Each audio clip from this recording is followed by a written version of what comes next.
नमस्कार, आप देख रहे हैं प्रेस बिहार और मैं हूं आपके साथ आनंदमयी। प्रशांत किशोर के साथ जाने वाले आरसीपी सिंह का जान लीजिए राजनीतिक इतिहास। आज से ठीक 5 साल पहले आरसीपी सिंह बड़ा नाम हुआ करते थे क्योंकि वे बिहार की मुख्यमंत्री नीतीश कुमार के साथ साए की तरह साथ रहा करते थे। उनके करीबियों में से भी करीब हुआ करते थे। वह दौर था जब यह चर्चा भी होती थी कि आगे चलकर जदयू का कमान आरसीपी सिंह को ही मिल जाएगी। वह कल था आरसीपी सिंह का बिहार की राजनीति में। आरसीपी सिंह यूं तो रहे थे प्रशासनिक क्षेत्र में, लेकिन प्रशासनिक क्षेत्र से राजनीति की ऊंचाइयों तक पहुंचाने वाले नीतीश कुमार ही रहे थे। नीतीश कुमार की छत्र छाया में ही आरसीपी सिंह आज से 5 साल पहले तक बिहार में एक बड़ा चर्चित नाम हुआ करते थे। 1984 बैच के वे प्रशासनिक अधिकारी थे। उनकी बेटी लिपि सिंह भी अधिकारी हैं। नीतीश कुमार के करीब रहते हुए वे राज्यसभा गए, वे संसदीय दल के नेता रहे और वे जदयू के राष्ट्रीय संगठन महासचिव भी रहे। आरसीपी सिंह जनता दल यूनाइटेड यानी नीतीश कुमार के राजनीतिक सलाहकार माने जाते थे। नीतीश कुमार के बाद उन्हीं का पार्टी में महत्व रहा था। वे कुर्मी जाति से हैं, जिससे नीतीश कुमार हैं। वे नालंदा जिले से हैं, जहां से नीतीश कुमार भी हैं। वे राजनीति की दहलीज पर कदम डालने के पहले यूपी यानी उत्तर प्रदेश के पूर्व आईएएस अधिकारी रह चुके हैं।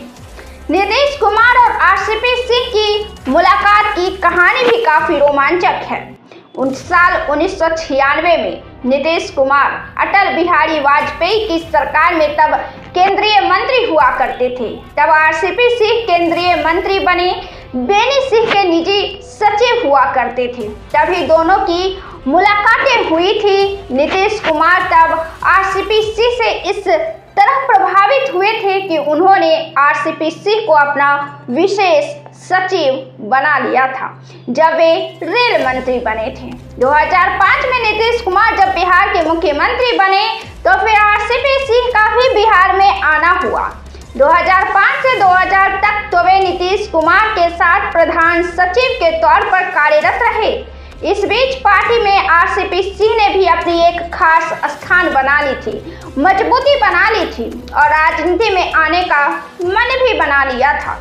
राजनीति में आने के लिए उन्होंने 2010 से पहले आईएएस की सेवा से समय से पहले ही रिटायरमेंट ले लिया था। इसके बाद नीतीश कुमार ने साइडलाइन से राज्यसभा के लिए उन्हें रवाना भी कर दिया। आरसीपी सिंह के बिहार की राजनीति से किनारा होते ही प्रशांत किशोर बिहार की राजनीति में नीतीश कुमार के साथ सक्रिय हो गए।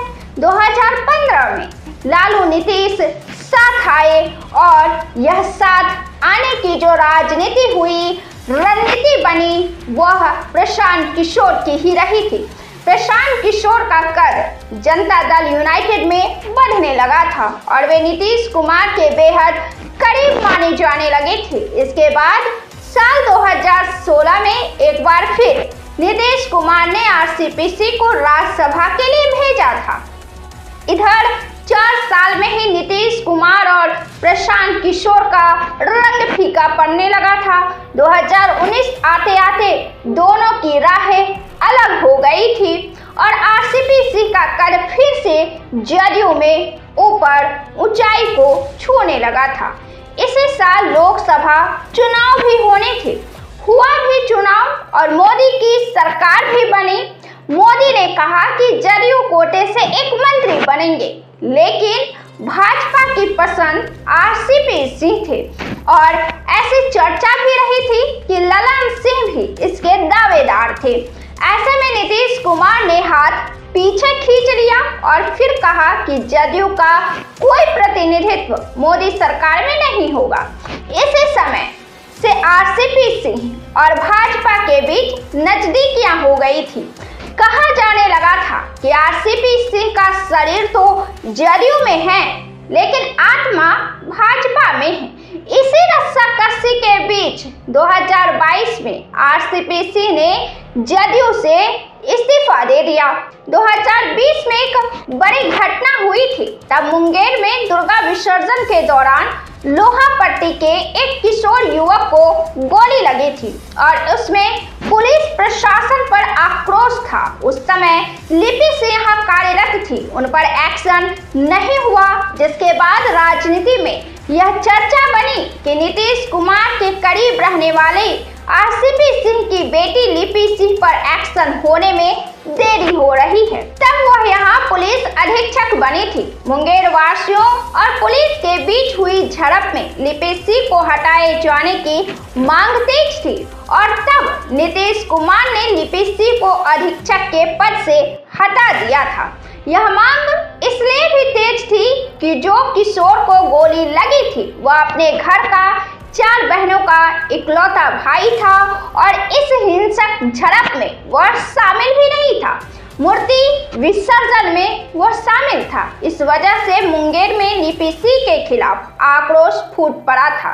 इसके बाद 2022 में अगस्त माह में आरसीपी सिंह को जदयू ने पार्टी को बांटे जाने के आरोप में बर्खास्त कर दिया और फिर वे 1 साल बाद भारतीय जनता पार्टी में शामिल हो गए। जदयू के प्रवक्ता नीरज कुमार ने उन्हें विभीषण करार दिया और कहा था कि भाजपा ही बताएगी कि जो जदयू का ना हो सका उसका वह किस तरह इस्तेमाल करती है। नीरज कुमार की बात इतनी सत्य हुई कि खुद प्रेस कॉन्फ्रेंस के दौरान आरसीपी सिंह ने अब कहा है कि बीजेपी ने उन्हें जिम्मेदारी नहीं दी।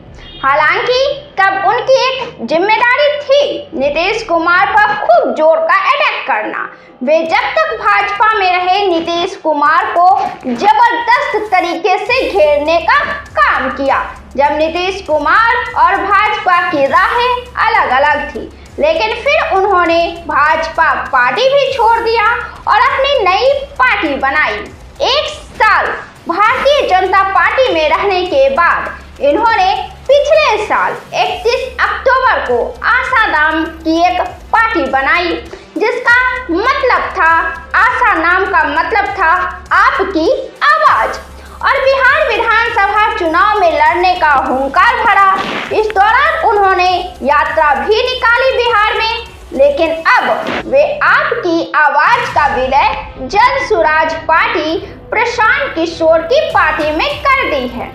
अब देखना यह दिलचस्प होगा कि नीतीश कुमार के 2 करीबी, 2 राजनीतिक सलाहकार एक साथ आकर किस तरह नीतीश कुमार को पीछे धकेलते हैं, बिहार की राजनीति को किस तरह प्रभावित करते हैं, जनता के बीच इनका क्या असर होता है और चुनाव में जनता में इन्हें कितना नंबर देती है। हालांकि प्रशांत किशोर और आरसीपी सिंह का यह कहना है कि भले ही उन्हें तीसरे नंबर पर रखा जा रहा हो, लेकिन रिजल्ट के बाद वे फर्स्ट डिवीजन पास होंगे। अब प्रशांत किशोर और आरसीपी सिंह किस डिवीजन पास होंगे, इसके लिए तो फिलहाल 6 माह का इंतजार है।